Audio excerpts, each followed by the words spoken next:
for Bernard Cribbins. Do you want to come with me? Because if you do, then I should warn you.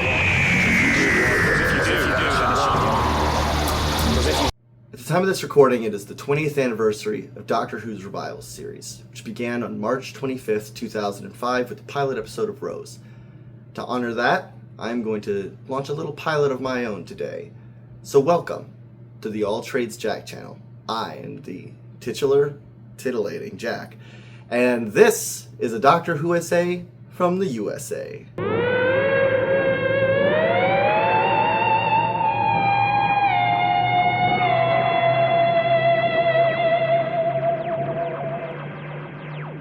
I can imagine that the reaction this porcelain milestone will receive from longtime fans will be similar to what we see every time the show hits a major milestone. Whether it was the 50th anniversary or the 60th anniversary, it's always the same kinds of things that these Who-tubers say. So if you can imagine, cast your mind all the way back to 2005, those of us who can, and the world was a very different place. We were all having our tips frosted, and I was still in school, which makes me seem oh so old right now. Ellie was basically a fetus. It's cute, but it's predictable because if you mention to a millennial that anything is 20 years old, let alone one of their favorite shows, they'll either get weepy-eyed with nostalgia or go into denial about how time works. That's not a jab, it's a fact of our nature. Yes, I am also a millennial on the internet, and I am sorry. I am not, however, nostalgic like that for Doctor Who, despite being a huge fan of the program and discovering it for the first time as a child and being scared of it. And you can probably attribute that dissonance between my love of the show and my lack of nostalgia for the show with the fact that I am an American. Again, I am sorry. Doctor Who has always struggled to find its American audience, even in its revival era. Some would have us believe that's because it's too sophisticated, or not sophisticated enough, or it's too weird, or too high concept, too cheesy, too cheap, or that it's far too British, or that Americans are simply too stupid. I don't know. I have my own view of why Doctor Who failed to take hold in America. It's not based on any of that. It's based on my own experience with the show and my own budding fandom. It's also based on a little bit of research I've done, but you know, we won't unpack it too much. For the record, though, Doctor Who is my favorite science fiction show. And it's my favorite British show. Period. So, I am biased. And also, I am going to have some contexts that are specific to being an American fan that are going to sound wrong on face. And that's kind of the point of this essay. And really, the series of essays you'll find. Is that this dissonance of fandom was always going to happen, and I think we'll get to unpack that as we get further into it. But note that my credentials are solid. I am a huge fan. I mean, my first stab at seriously writing any kind of story was writing a Doctor Who fanfiction. My first unironic man crush was somebody. We'll see if you can figure it out if I tip my hand throughout the series, but it was in Doctor Who. You know, given all that and my status as an old head, I should really be right there with the rest of WhoTube crying and feeling nostalgic. But why aren't I? Why aren't I feeling it like the rest of the community does? My first impressions of Doctor Who was as a small child, after all, seeing the 4 Doctors reruns on local public broadcast stations. By the way, if you're not familiar with PBS, it's mostly where kids shows, like really young kids shows, are put, and really old out of circulation TV shows are put or British TV shows are put, and it was very specific to, you know, which channel you were watching from, like which local channel, back in the days of cable and antenna and all that other stuff. Nowadays it's a channel into its own right like any other, but back in the day PBS was weird. Right, so Doctor Who being on PBS meant that it wasn't something you watched, right? It wasn't something you followed. It wasn't something that you knew a lot about necessarily. It was more something that you'd see. You know, like when you were homesick from school. For me, at least, the name Doctor Who was synonymous with daytime TV, like Bob Ross or Judge Judy. I never knew what it was, even when I was watching it. I didn't know what was happening in the episodes that I managed to catch, since they have a serialized nature. if you didn't catch the whole series, you didn't know what the heck was going on. So I never really associated any of those memories. In fact, I only know that it's Doctor Who looking back on it years later and piecing it all together after having watched some of the classic era on streaming. But, you know, I may have seen Doctor Who as a child. I may even have gotten scared by it. But out of the context of it being a cultural touchstone that people in my life talked about or people that I knew watched, those memories, they faded. Their edges blurred. They lost all their potency. You know, it was similar to my relationship with the movie Black Cauldron. I totally forgot about it until the internet was like, hey guys, have you seen Black Cauldron? You know, it's like one of those movies that just feels like a freaky deaky fever dream. You know? And that's how Doctor Who was in my brain for a long time. And so when the revival came out 20 years ago, it wasn't on my radar, even though I was the target audience. I was a teenage boy who was already a major sci-fi nerd and a lover of B-movies with cheesy effects, and I had seen Doctor Who and been scared by it as a child. I should have been the person to watch it. I should have been the target audience. It should have been on my radar, and it wasn't. And the thing is I saw the ads because I was watching Stargate back then, and I was watching Battlestar back then. So I was on the Sci-Fi Channel. I saw the ads that said the return of Doctor Who. You see the problem there? If it's marketed as the return, I feel like, oh, I have to watch all this stuff. Where can I watch it? Oh, nowhere? Okay, great. How about I just keep watching this other thing I'm already hundreds of episodes invested in? I don't need another one that has hundreds of episodes that I can't even watch to get on board with. So even when it was on my radar, it was never an option that I was going to get into. It wasn't until 2010, when I was already in my 20s, that I really started watching Doctor Who. And by that point, all my core nerd memories were locked down by Star Wars and Batman and, you know, not all American stuff. Like, there was some you know, Fooly Cooley in there and stuff like that, but nothing British, nothing really, really British. I think maybe at the time, Misfits, I don't know when that would have been coming out. Misfits was like the only British thing I was watching before that point. But no, I didn't have that relationship with Doctor Who before 2010, so... Because, you know, I never hid behind the couch. I never had a Doctor Who birthday. I never dressed as an Auton for Halloween or whatever the heck you guys dress as when you pretend to do Halloween. Today, the United Kingdom also celebrates Halloween. Although in America, we celebrate properly, with drunken adults dressed like serial killers hiding in front gardens giving candy to strangers' children. Apparently, that's just not cricket in good old Blighty. I'm not feeling particularly old or nostalgic either in the wake of this anniversary, and that all ties into why I wasn't feeling the show when it was on the air, because I just didn't have that nostalgic tie to it.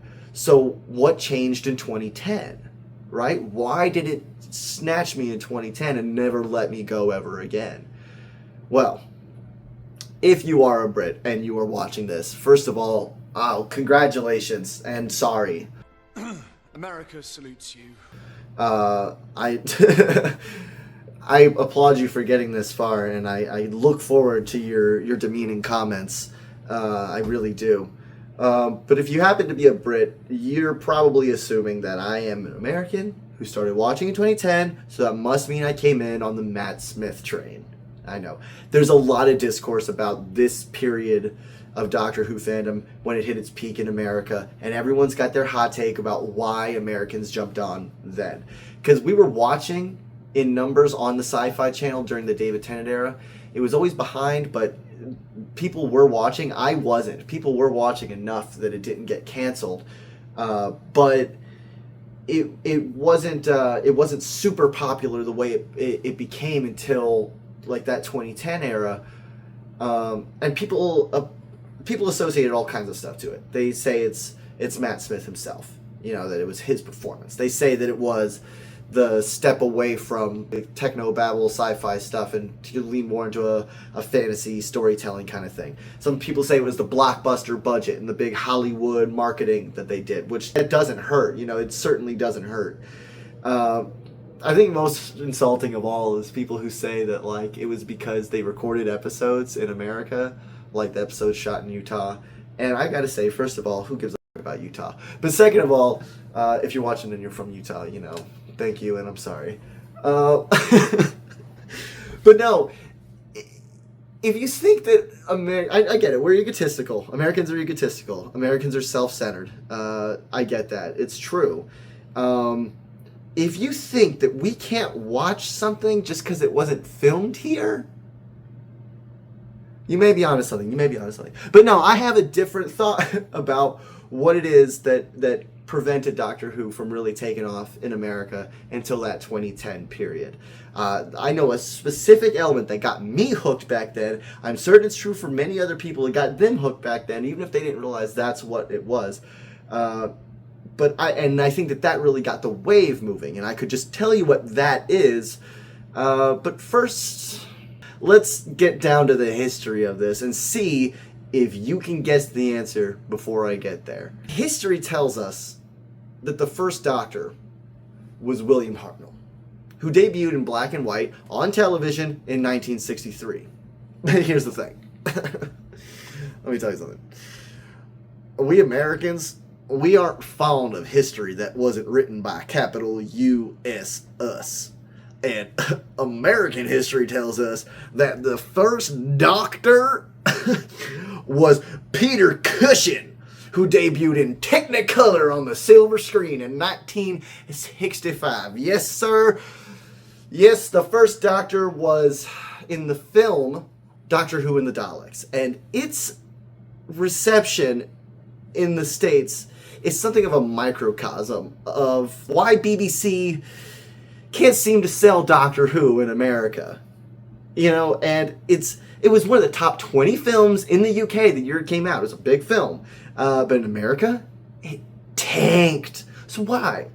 Did we just need another 12 years before we'd be ready to see Peter Cushing in a tentpole sci-fi film? I don't think so. No. Or could this just be BBC's first major fumble in a long line of fumbles to get viewers from America? Let's take a look at what the Beebs did.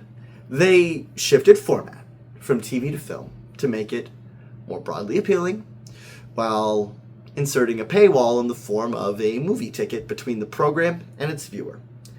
They disassociated it from its source material by changing the name of the character and his background to make it more palatable and pedestrian for a general audience.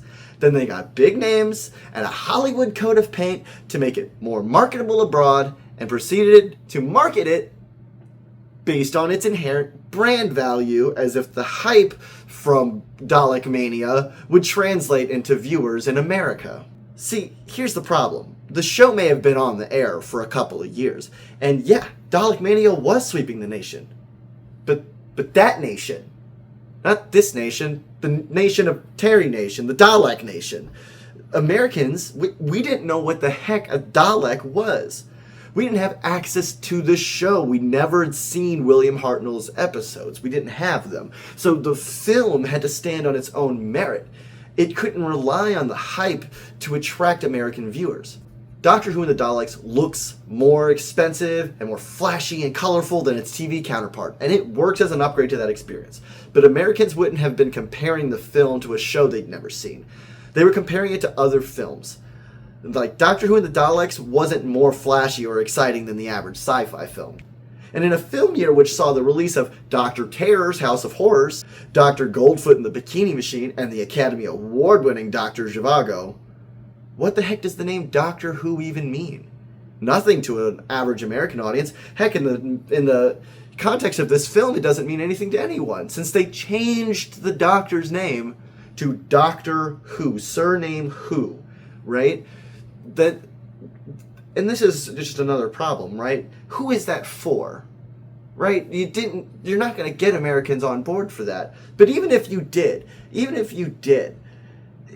Americans saw it and they were like, oh, I love this character, then they'd have to watch a show that wasn't that character. Except they can't watch the show because you're not selling it to them. So even if you made American fans, you couldn't capture them and convert them into viewers. And all it managed to do by changing his name was muddle the brand identity so that the next time the show rolled out, there would be confusion about who this character was. Or maybe there wouldn't be. It was nearly a decade before the series got picked up for limited syndication in America. In 1972, we finally got to meet the real first Doctor. Jon Pertwee! Our first mainline regular series Doctor was number 3. The show had already moved to color, the setting had moved to Earth full time, and the big regeneration story, Spearhead from Space, wasn't even included in the first package of episodes to Hop the Pond. So by the time the Americans were getting this story, this character again, we could be forgiven for thinking he was a man named Who that lives on Earth and works for the government, because we'd already seen that version of the character, and that is who he is. He's not really alien. He's not really... I mean, if you really watched, you would eventually figure out what was going on, sure, but on the surface level, they really did kind of take elements of that movie and incorporated it into this new version of the show, which was inherently different from the seasons which preceded it. We didn't really watch, and by we I mean, of course, Americans who were watching in 1972, because when it finally came to America, Doctor Who was distributed through Time Life. Now, Time Life was a premium paid cable channel. It was a television service with limited availability. It was a precursor to home box office. But consider that most TVs back then only had rabbit ears for catching a signal, or they had cable maybe, but it wasn't every house that had cable networks. That was in itself a privilege. So you can imagine how few people saw this release on a premium cable channel, bearing in mind also that the time of this release was years behind the original broadcast. So, the BBC, just to recap, brought Doctor Who to America again, and they shifted the format from black and white to color, making it more broadly appealing, while inserting a paywall in the form of a premium cable channel between the program and its viewers. They dissociated from its earlier episodes by setting it on Earth and removing Pertwee's regeneration and the necessary lore that comes with that baggage, just to make it more pedestrian. This tactic sounds familiar. I'm sure they won't just keep doing that. Look, we don't have to look much further, and I won't drag this out, but we don't have to look much further than the most infamous example of selling Doctor Who to Americans, which was the 97 made-for-TV movie, to see what the BBC thinks Americans want. You know, here's another example of increasing effects budgets and changing the format to make it more appealing and changing story elements to make it more pedestrian. The only thing they didn't do here was charge the viewers directly, but this backdoor pilot was a joint effort with Fox Network, so look, I'm sure they got their bag. I'm sure they got their bag somewhere. I don't know. I don't know how these things work. Again, you're looking at the most uninformed guy you could ask about the matter, but I'm sure they got their bag. With all this said, I've drawn a conclusion that this is what BBC actually thinks Americans want. The following is what they think. They think that Americans can't focus on anything that isn't bright and flashy and full of whiz-bang. Probably true. That we are too stupid to follow the storyline as originally envisioned. And that Americans should pay extra for the privilege of watching the show. Now, there is an argument to be made for that one, because the British taxpayers pay for the BBC directly. So it's not like everyone doesn't pay for Doctor Who. If we got it on the cheap, then we would actually be getting a better deal than the people who it's made for. So look at that. I'm not totally ignorant about y'all's situation, but anyway, again, this whole idea though that we need flashbang and we need dumbed down stories and we need, and they can get away with charging us an arm and a leg, really explains a lot about the Matt Smith era, right? Because again, in 2010, Matt Smith era was so popular with America, and after all, they gave it a Hollywood blockbuster sheen. They changed the format from standard to HD, right? Dissociated from previous seasons by applying a storybook aesthetic over the far too complicated science fiction elements, and moved and they also moved the episodes off the free cable channel it was on over to the premium subscription channel BBC America. And I guess that also needs some explaining. Much like the classic era before it, we didn't get the revival series when it dropped, right? Luckily, it didn't take 12 years and 3 Doctors this time around. But a year after the initial broadcast, we got Eccleston's episodes airing on the Sci-Fi channel in America. Over in, there was a time gap that over time closed, from being like a year delay to being a couple months to a couple weeks. I think at the lowest point it was like 2-week delay between the time that episodes were airing and the time they showed up on Sci-Fi in America. Between Sci-Fi's lack of exclusivity, their delayed release of episodes, and their insistence on pushing Battlestar Galactica and Stargate and the marketing over Doctor Who, the message to American audiences had always been clear that this is not event television. You can miss it. And again, this is from research. I wasn't watching it back then. I did not watch until 2010, so I didn't watch the 9th and 10th Doctors do their thing when they were being released. But I've looked at the release schedules. You can find them online. Maybe I've got them on screen right now. Who knows? But the first season, yeah, look, here we go. The first season aired at 9 p.m. on Friday nights, right? It was Doctor Who had finally made it to primetime viewing hours on an easily accessible channel, right? But that couldn't last. That's one of the reasons that's the golden era, because it was broadly available. A lot of people on board with David Tennant. I didn't on board with David Tennant, but there were a lot of Americans who watched there. So even though Sci-Fi didn't boost Doctor Who, and even though Doctor Who didn't blow up in America, if you look at the ratings for the time slot that Doctor Who occupied, the 9 o'clock Friday time slot, it performed better than any show that was in that time slot before it, and it outperformed other shows in that time slot consistently. And it's again, they had 4 whole seasons. They didn't drop the show. The show only moved when BBC was ready to make another play at the American market in a big way, and they pulled out the BBC America card, and they moved the episodes from Sci-Fi over to BBC America. And that's when you see the HD upgrade. That's when you see the whiz bang and the Hollywood paint. That's when you see all of that kind of the $1 million marketing campaign. It was a direct, they were trying to sell it more directly to Americans. And this time around they bit.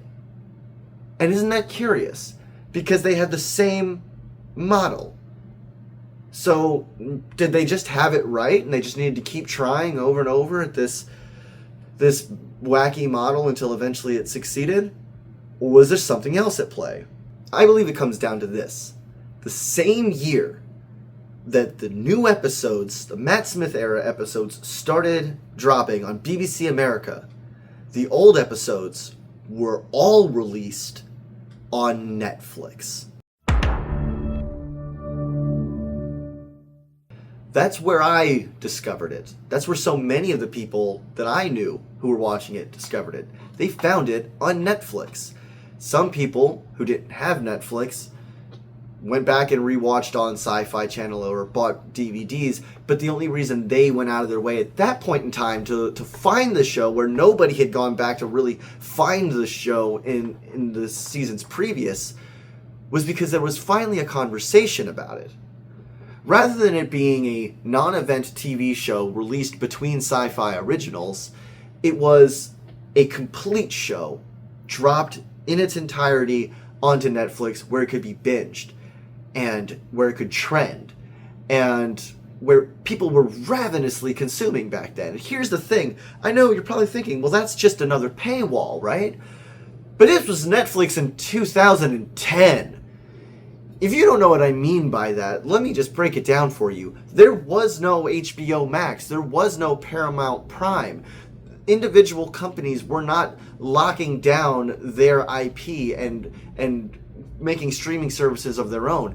Netflix had a huge catalog. They were the number one. Hulu was there, but it was mostly for some TV shows. I mean, it was like the Family Guy app, you know, it was like weird adult animation, sitcoms, and, you know, shows made on Fox. I don't know. I didn't really have Hulu back then. A lot of people didn't. Hulu got bigger later on.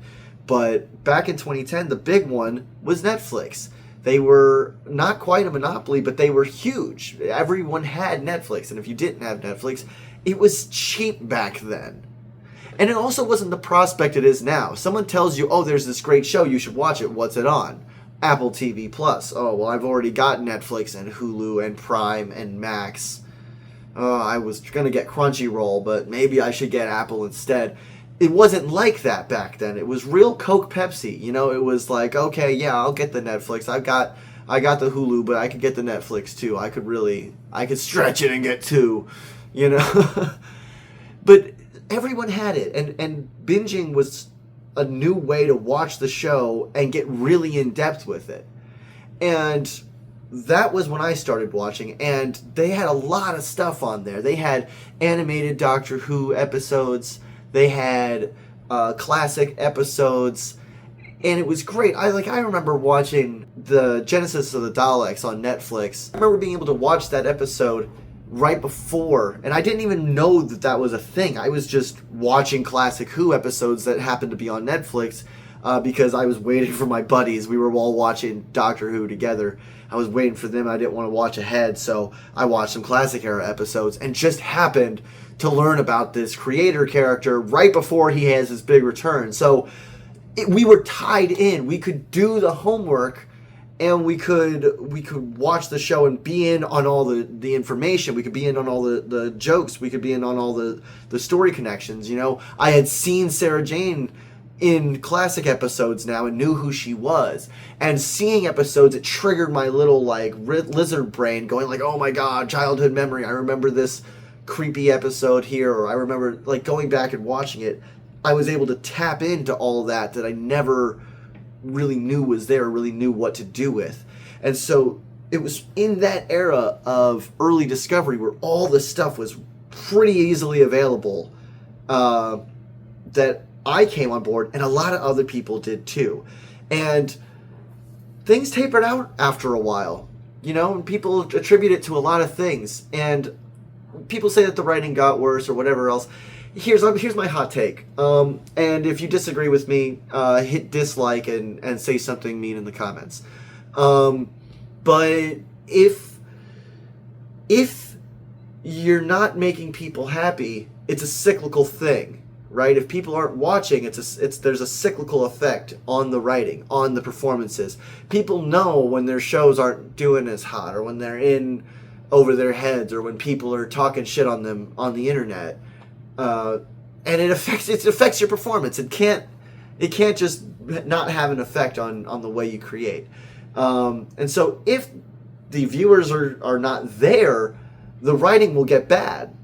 Right? And I do think that the show lost its viewership before the writing got bad. I think that the evidence supports that. And I think the reason is because eventually they spread out all of the rights to Doctor Who. There was a diaspora moment where it was all kind of there on Netflix for a heartbeat. It was all there. And then people started watching it, and it started making money, and so it all got compartmentalized.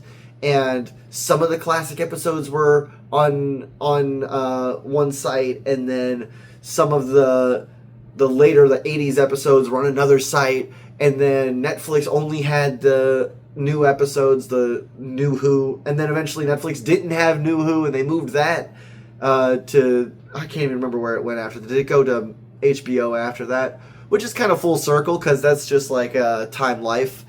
That's the evolution of Time Life. So it's kind of full circle that it kind of came back there.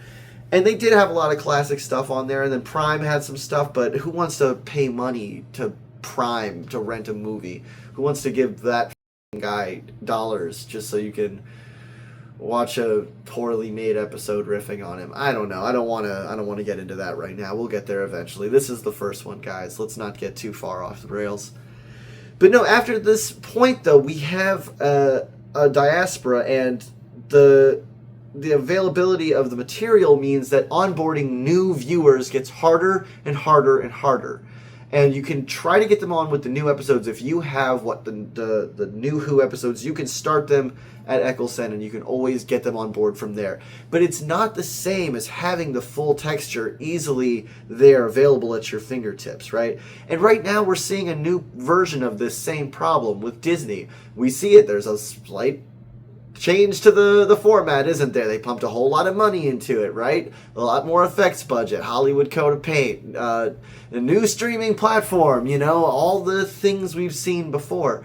But the problem is that once again, here in the States, they've cracked the IP down the middle, where all the old stuff is in one place and the new stuff is in another place, and now there's the new stuff, which is in another place, because Ncuti Gatwa and all of his episodes are all from, and all the 14th Doctor, from there on is all on Disney Plus.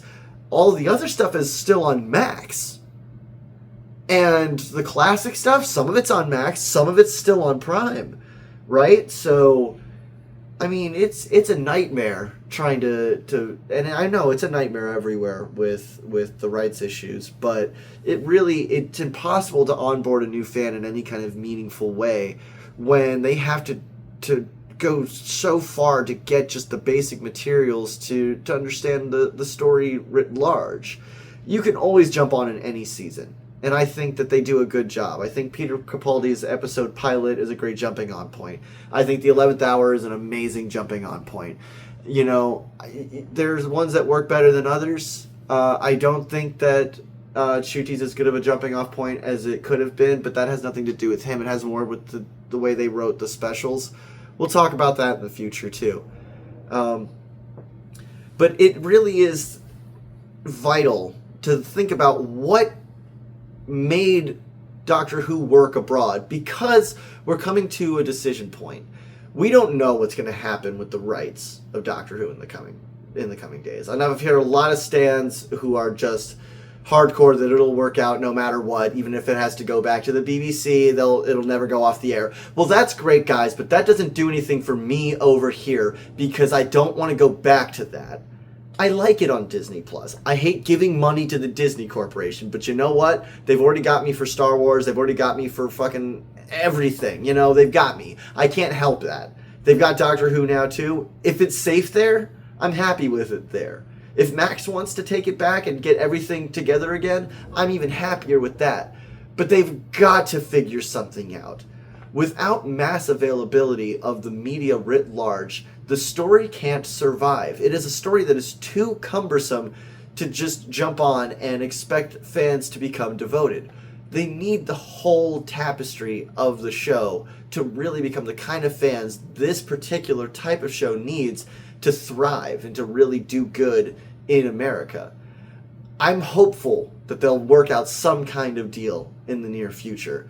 I'm hopeful that season 2 is just going to be so good, and it'll quell all of our worries, and Disney will throw $10 billion at them and say, make 1,000 million seasons, never stop, and we can all sleep easy. But I don't think it's healthy to be overly optimistic, and I think we need to really think about what happens next and what it means for the fandom, right? Anyway, I think that's about where I want to wrap it. This has been a lot of fun, a lot of riffing. There was about half of a script here, and then I riffed out the other half. So if you stuck around through all of it, I appreciate it. If you didn't stick around through all of it, well, I appreciate it too, even though you're not hearing me say this. Maybe one day you'll come back and realize, oh, he appreciated me all along. I did. I did appreciate you all along. Tell me what I got wrong, because I'm blathermouthing, and I'm an uninformed guy, so tell me what I got wrong. Tell me what you're thinking about it, Tell me what you hope for Doctor Who in the future as far as its streaming, its distribution. How do you want to see it done? I know a lot of people in the UK were talking about they're really happy about the change in the release time for the episodes, Personally, I'm really happy for y'all about that. That's great. It doesn't matter to me. I'll jump on when I jump on. But I mean, culturally, it means something for y'all to have it at dinner time or tea time or whatever the fuck y'all call it. But so no hate, all love, seriously, all love. But anyway, no, it makes more sense for y'all to have it than for us to have it. I'd rather get it at, 4 in the morning or whatever and watch it when I wake up or watch it when I get home from work. It's not a big deal for me, as long as we have it, we have to have it. We have to have it. We have to have it when it's new, a couple hours. People talk about, we have to wait a couple hours. What if it gets spoiled? My friends, we used to get it years behind. We used to get it months and weeks behind. You used to have to buy the DVDs if you wanted to catch up. It's gonna be okay. I'm all right with it. Y'all take it during tea time. I'll take it at 4 in the morning or whatever the conversion is. I don't know. I don't do math or any of that stuff. I'm American. Anyway, this was a lot of fun. I hope to do a lot more of these. I have already a list like 30 long of essays I'm gonna do. We call these essays. They're not essays. If you have ideas of other ones I should do, drop it. I'm down to take suggestions. It'll go in the queue, but I don't know. That'd be really good to jump ahead some of the ones I got, because I got some good ones in the queue.